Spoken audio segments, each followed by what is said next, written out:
The circular runway would allow aircraft to take off and land in a circular pattern, with It's gonna be like an airport round, like an airplane roundabout, like a runway roundabout sort of situation. Evidently, Amsterdam is planning on building a new airport. Let's check it out. This video here is called Amsterdam's new $46 billion Circeld Airport. I don't know if I pronounced that right. I probably did not. Never came across this channel before. What caught my eye is megalomaniac builds, but it's got like mega parentheses lomaniac separate, so kind of like saying mega builds but also saying megalomaniac builds. Kind of a cool name. They only got 513 subscribers. I'm gonna go ahead and subscribe. I'm gonna hit like. I don't know, the animation's broke, but it's there. I hit like, and you guys should do that too. There's a link to the original video in the description section down below.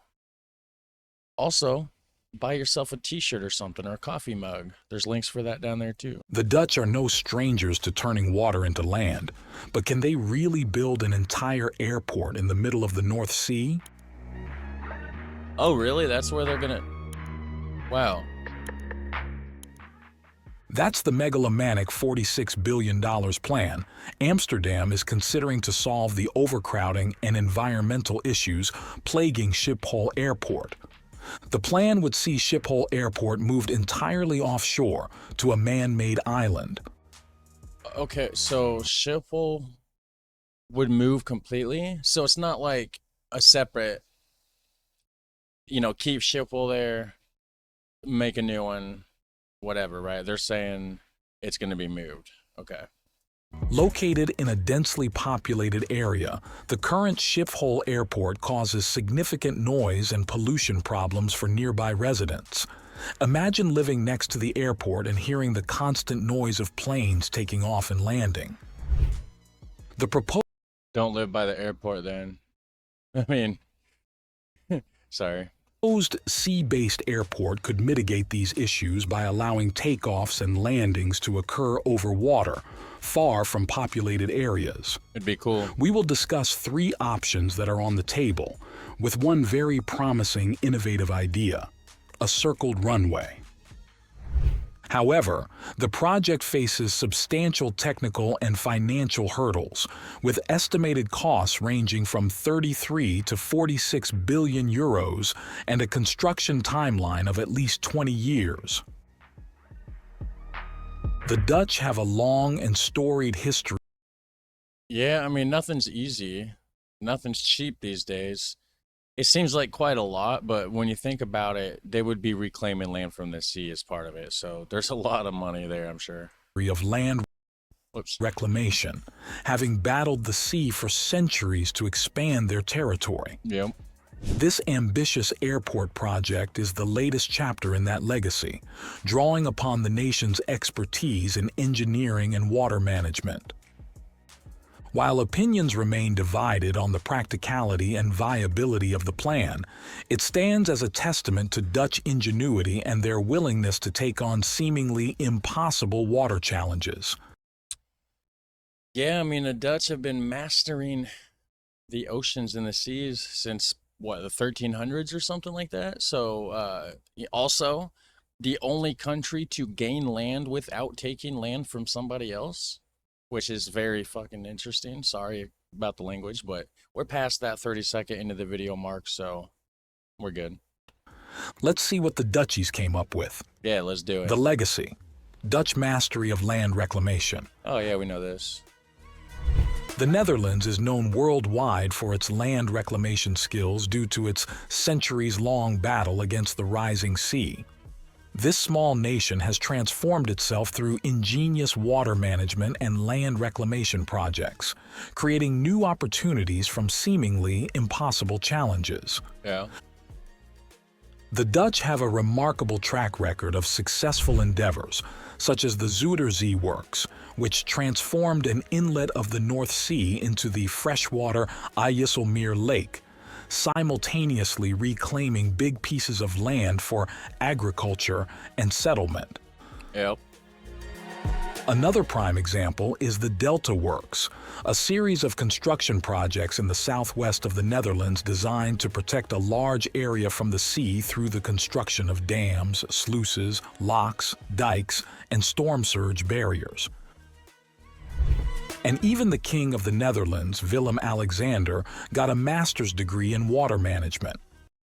This is one thing I seen in the comment section down below this original video, that a lot of people are saying that he did not get a degree in water management, that he done a lot of classes, he's took a ton of training, but not certified or like master's degree status like it claims in the video, which I don't know. That's for you guys to let me know down below.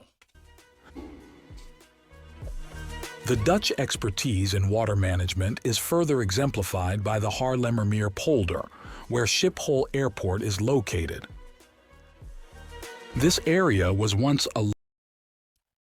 Okay, so Haarlem, Amsterdam. So Haarlem's that close to Amsterdam. I never knew where it was. I've heard it called, I've heard it mentioned, right? I didn't know where it was at.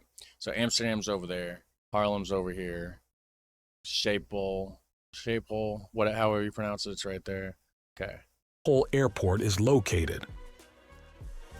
This area was once a large lake called Haarlemmermeer, which was drained in 1852 to create arable land.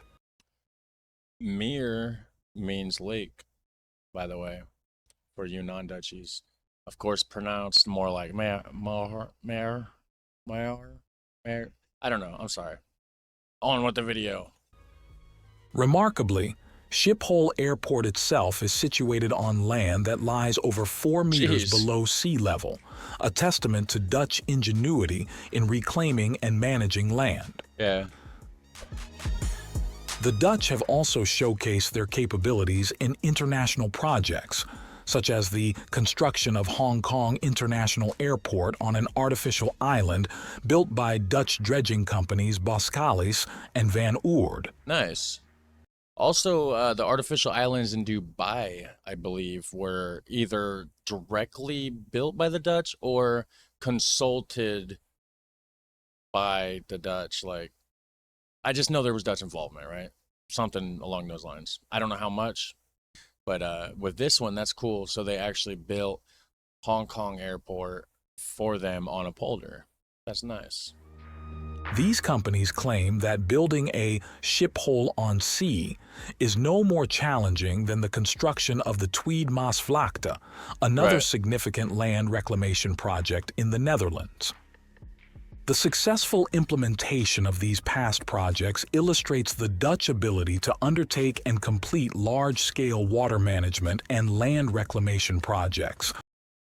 That was a crazy, look at that site right there. You got the ocean right behind, you got the water, or the runway. And it looks like the runway even goes up, like maybe that's the edge of the dike. Very interesting. Wow. Take and complete large-scale water management and land reclamation projects, lending confidence to the feasibility of creating an airport in the North Sea. But what exactly does it take to construct an airport on water, and what environmental concerns must be addressed?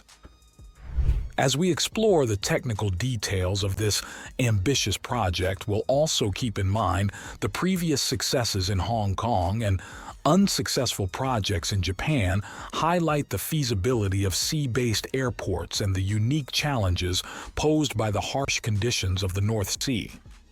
So what about the failed attempts in Japan? So did Japan try to make like dikes and polders like the Dutch did, but like they didn't consult with the Dutch, so they just like failed? They should have just had the Dutch do it maybe, or maybe they did, and I don't know. I might have to check that out sometime as well. Airport at sea. There are several ideas about this airport at sea. Today, we're diving into some fascinating ideas about building an airport at sea. We'll explore the two most feasible concepts. That looks crazy.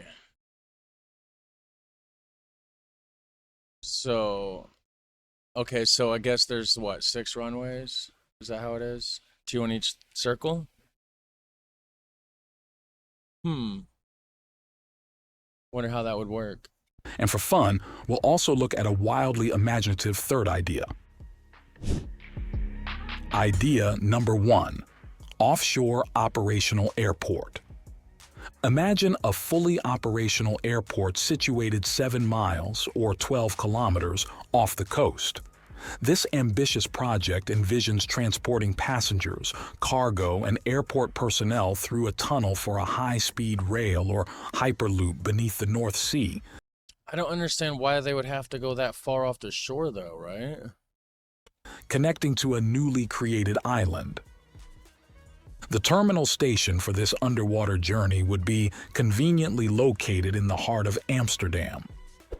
This concept aims to alleviate congestion at Schiphol Airport while providing a unique travel experience. Alrighty. Idea number 2. Enhanced use of existing facilities. The second idea keeps things a bit more grounded, literally.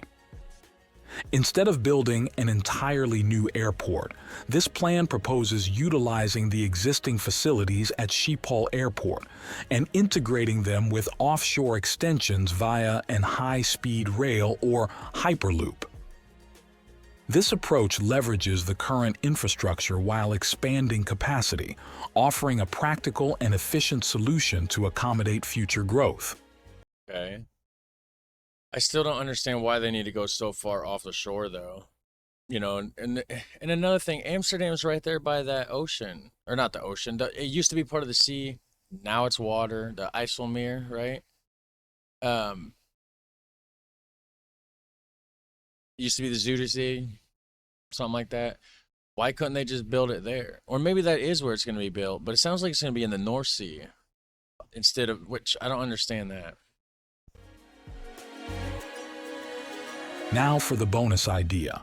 A concept that's more imaginary than practical but delightful nonetheless. That's a dang old tulip. I just noticed that. That's cool, look. A concept that's more imaginary than practical but delightful nonetheless. That's cool. Engineer Justus, along with a group of 8th graders, designed an airport island in the shape of the iconic Dutch tulip. While this charming design brings a smile to our faces, it's safe to say this creative vision will likely remain a dream. Why? Because that would be cool though, right? I mean, that'd be super cool. Or you could even do like a windmill, and then each blade of the windmill is like 2 runways or something, you know, with it meeting in a central hub. Right? Yeah. I think that's a good idea. Better than the tulip, maybe, because I came up with it. Both of the first 2 ideas could have circular runways. Could circular runways be the future of air travel? The circular runway would allow aircraft to take off and land in a circular pattern, with it's gonna be like an airplane roundabout. Like a runway roundabout sort of situation. I don't know. I'd have to see it, I guess. It sounds cool, but is it practical? We'll see. With multiple aircraft simultaneously entering and exiting the circle. It's like it's like a big race car track, like for airplanes, but to land in and take off. I don't know. Conceptual length of the runway is over 6 miles, 10 kilometers, with a diameter of 2 miles, 3 kilometers. With a large... You know, the coordination involved, though, really. That would be a nightmare to make it run operationally and smooth and not be confusing, right? I don't know. I'm not an airportologist or, you know, I don't have any claims to be a specialist or anything in this field at all, but just a dumb American YouTuber, that's all. Kilometers, with a diameter of 2 miles, 3 kilometers. With a large circle, the aircraft can enter and exit in any direction at a safe distance. I mean, The yeah. diameter of the circular runway is such that passengers do not feel the effect of high-speed circular movements.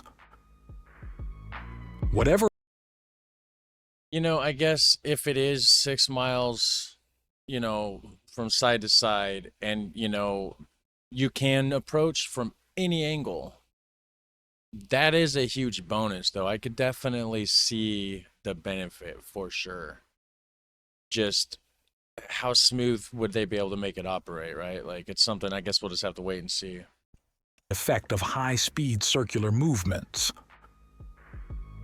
Whatever idea will be executed, the technical challenges are there and need to be solved.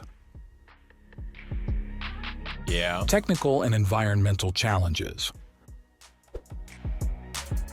The construction of an offshore airport in the North Sea would require overcoming significant technical hurdles.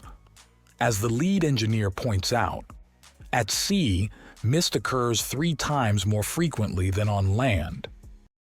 Mist, like, just, oh yeah, because it's just moist. The air is moist because it's just over the water, right? That makes complete sense.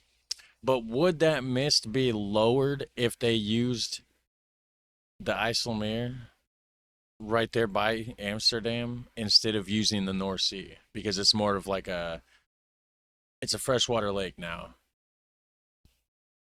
It's smaller. It's got land around it. Would that make a difference? If you know about it, educate us, please. Adding to the challenges of building and operating a sea-based airport, engineers would need to develop robust mooring systems capable of withstanding the powerful forces generated by the North Sea's high waves and frequent storms. Another reason why you use the inlet, the water, the fresh water. It's not part of the ocean. It's not sloshing around. That's the whole reason there's delta works and stuff. It's to keep it from sloshing around. It's the offshore dike to block off the North Sea. That's why it's there, to keep it steady and calm. Why wouldn't they just build it there? I don't know. I'm confused.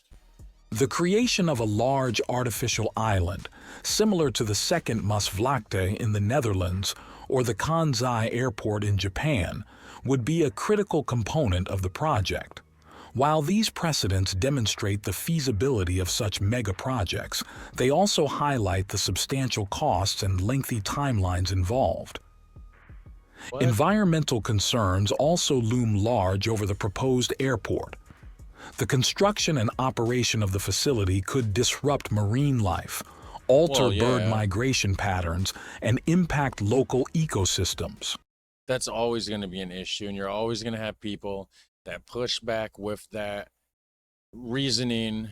It's going to mess up the rare ducks that swim through this particular waterway. Like, there's always something, so it's almost unavoidable. Try to put it in the best spot you can. That's going to do the least amount of environmental damages you can, I guess, is your best bet. But you're not going to be able to avoid it. I mean, and if you could, that'd be cool. Critics of the plan question the value of the current wind farms that are currently in the same location as the proposed airport. Relocation of these wind farms to accommodate the airport could alone cost between 8 and 12 billion euros. Despite these challenges, successful examples of sea-based airports, such as Kansai International Airport in Osaka and Hong Kong International Airport, offer proof of concept. But they're also right there by the land. They're not 7 miles away like, it was saying earlier.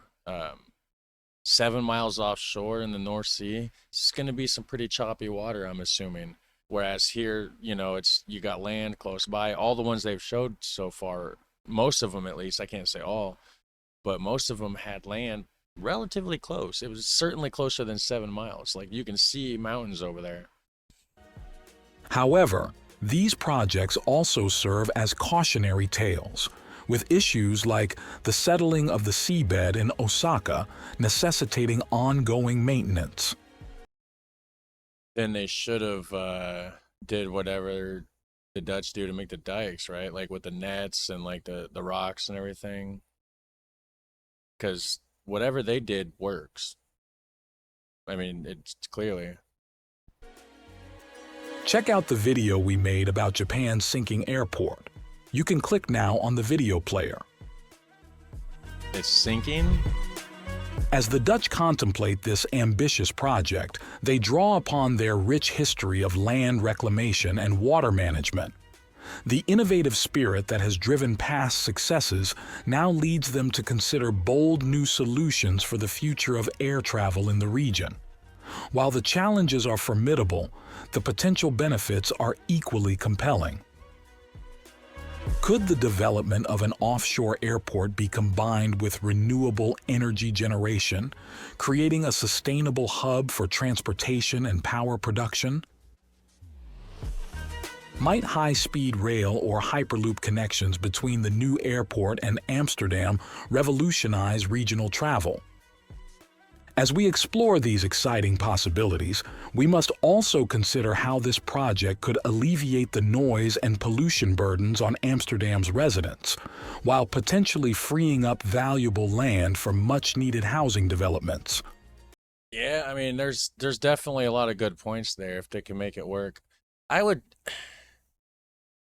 encourage not doing it in the North Sea, though. I don't understand the reasoning behind that, but you know, when you got like a giant lake. But that's just me. What do I know, right? Innovation and future prospects. The innovative spirit that has characterized Dutch land reclamation efforts is now being channeled into creating a truly forward-thinking airport in the North Sea. Far from being a simple transportation hub, the proposed offshore facility aims to integrate renewable energy generation and aquaculture, transforming it into a multifunctional marvel. Okay, so for reference, what I'm talking about, where it says Amsterdam right here, that's where Amsterdam is. Schiphol Airport's right here. They're wanting to go 7 miles offshore from the North Sea, over here on the left-hand side of this screen. You have water right here to the right of where it says Amsterdam, okay? Also, down here, there's an Aalsmeer. Yeah, right under where it says Amsterdam Airport Schiphol, however you pronounce it. Right below that, it says Aalsmeer. That's a lake. There's like, you can see the blue right here. Put the airport there. I don't know. John Terlouw, a proponent of the project, argues that if you're going to invest in an expensive sea-based structure, you might as well use it to its full potential. This could mean installing solar panels on the airport's landing strips, although some experts question the practicality given the harsh marine environment. Underneath the floating structures, there's potential for cultivating algae, Floating structures? I thought they were just like gonna reclaim land. What is floating? and crustaceans, adding an eco-friendly food production dimension to the airport's operations. Oh, like, okay, so docks and stuff that come out, and okay, yeah. You're gonna have structures built off of this as well, so I don't know if it's floating. Maybe it's just a terminology, floating, like float just built out into the water. I'm not sure. But the benefits of the North Sea airport extend far beyond the realm of transportation. By relocating Schiphol's operations offshore, Amsterdam stands to gain in multiple ways. Residents would experience a significant reduction in noise and air pollution, as flight paths over densely populated areas would be largely eliminated. This improvement in quality of life could be transformative for communities long burdened by the constant din of aircraft overhead. Moreover, the land currently occupied by Schiphol could be repurposed to address Amsterdam's acute housing shortage. There you go. Estimates suggest that between 40,000 and 50,000 new homes could be built on the vacated site, providing much-needed relief for the city's strained residential market. As the Dutch contemplate this ambitious project, they are not only envisioning a new era of air travel, but also reimagining the very relationship between transportation infrastructure and the environment. By combining renewable energy, sustainable food production, and seamless connectivity with the mainland, the North Sea Airport could become a model for the future of aviation. Heck yeah. This ambitious project could set a new standard for mega projects worldwide, inspiring others to think beyond current limitations. The Dutch take immense pride in their relentless pursuit of progress, which continues to inspire and amaze. As we consider this audacious plan, we invite you to share your thoughts on the feasibility and potential impact of Amsterdam's North Sea Airport. I've already shared my thoughts throughout the video, so let me know what you guys think about this. And what do you think? Should they just build this thing in the water, like the freshwater lake? One of the freshwater lakes that's close by? Or is it just because they're trying to alleviate the air traffic noise with, maybe building it in the freshwater lake is still too close. You'd have planes overhead. Maybe that's the whole gist of it, of going 7 miles out into the North Sea. But it just seems, I don't know. I don't know what it seems like, actually. I'm not an engineer. So you guys have a super fun, awesome day. Catch you next one. Take care. Bye.